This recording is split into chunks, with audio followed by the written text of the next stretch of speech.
नमस्कार दोस्तों, मेरे YouTube चैनल पर आपका स्वागत है। आज की कहानी है भाभी आपकी हैसियत नहीं है हमारे साथ बैठने की।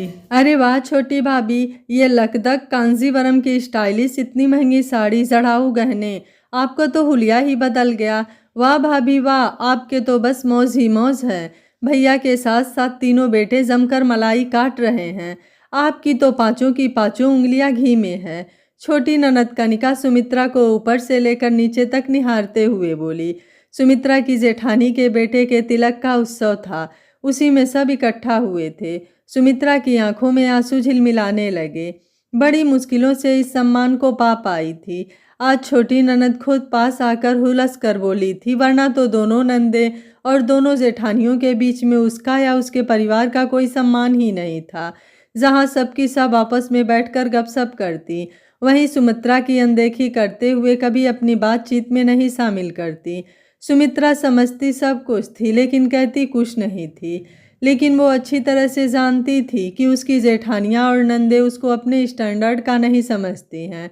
चलिए मिलवाते हैं आपको सुमित्रा की जिंदगी से। परिवार में सबसे छोटी बहू बनकर आई थी सुमित्रा। नंदे दोनों छोटी थी, लेकिन फिर भी उन दोनों की शादी कौशल से पहले ही हो गई थी, वो भी धनाढ़ परिवार में। और वहीं जहां दोनों जेठ अच्छी अच्छी पोस्ट पर नौकरी करते थे, वहीं कौशल की अपनी छोटी सी दुकान थी। क्योंकि सास ससुर दोनों का ही कहना था कि अगर तीनों बेटे बाहर चले गए तो हम लोगों की देखभाल कौन करेगा। इसलिए ससुर ने अपनी छोटी सी पूंजी से कौशल को परचून की दुकान करवा दी थी। सुमित्रा मायके से भी मध्यम वर्गीय परिवार से संबंध रखती थी, लेकिन सुमित्रा अपनी परिस्थितियों से बहुत खुश थी, क्योंकि कौशल उससे बहुत ज़्यादा प्यार करते थे। भले पैसा बहुत नहीं था, लेकिन सुमित्रा की कोई इच्छा नहीं मारते, क्योंकि सुमित्रा खुद बहुत सोच समझकर गृहस्थी चलाती थी। दोनों जेठानियां जब भी घर आती खूब बन ठन कर रहती और अम्मा बाबूजी के लिए खूब महंगे महंगे उपहार लाती और अपनी अमीरी का रौब झाड़ती। और दोनों नंदे भी बड़ी भाभीयों के ही गुण गाती रहती, क्योंकि वो लोग जब भी उन दोनों के घर जाती तो उनको भी दोनों जेठानियाँ खूब महंगे महंगे उपहार देती। और सब लोग मिलकर बातें ही बातों में सुमित्रा को उसके पति की छोटी सी कमाई के लिए कटाक्ष करना भी नहीं छोड़ती, बल्कि एक तरह से उसकी परिस्थिति का मजाक उड़ाती, क्योंकि सुमित्रा हमेशा अपनी चादर देखकर ही पांव फैलाती और उन लोगों को अपनी परिस्थिति देखकर उपहार देती, जो कि वो लोग कभी भी मन से नहीं लेती। भाभी, हम लोगों को ऐसे सस्ते भद्दे उपहार देने से अच्छा है ना ही दिया करो। धीरे धीरे सुमित्रा ने मजबूरी में ही सही उन लोगों को उपहार देना बंद कर दिया। भगवान ने सुमित्रा की गोद में एक एक करके 3 बेटे दे दिए। सुमित्रा और कौशल ने अपना पेट काट काट कर तीनों बच्चों को अच्छी से अच्छी शिक्षा दिलवाने का प्रयास करते। खुद भूखे रह लेते, लेकिन बच्चों को हमेशा पौष्टिक खाना ही खिलाते। खुद पुराने कपड़ों से काम चला लेते, लेकिन बच्चों को ज़रूर त्योहार में नए कपड़े बनवा कर देते।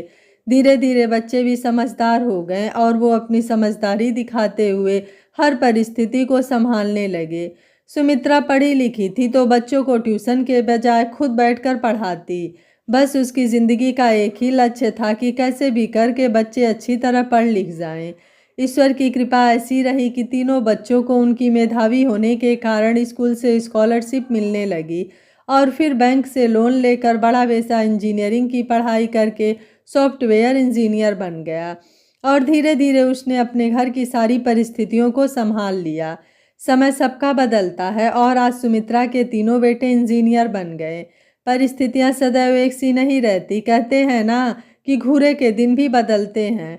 आज सुमित्रा के घर की परिस्थिति बेटों की कमाई के कारण बिल्कुल बदल गई, और जो जेठानियाँ और नंदे सुमित्रा को बिल्कुल भाव नहीं देती थी, अब तो सुमित्रा के पास पैसा हो जाने के कारण उसको बड़ा मान सम्मान देने लगी।